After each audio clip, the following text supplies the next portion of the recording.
किसी बशर में हजार खामी, अगर जो देखो तो चुप ही रहना। किसी बशर में हजार खामी, अगर जो देखो तो चुप ही रहना। किसी बशर का जो राज पाओ या ऐब देखो तो चुप ही रहना। अगर मुनादी को लोग आए, तुम्हें कुरेदें तुम्हें मनाएं, तुम्हारी हस्ती के गीत गाएं, तुम्हें कहें कि बशर में देखी बुराइयों को बयान कर दो तो चुप ही रहना।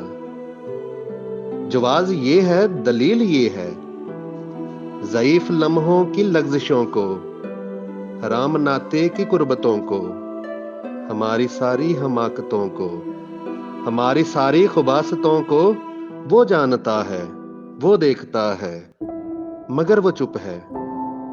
अगर वो चुप है तो मेरी मानो, वो कह रहा है कि चुप ही रहना।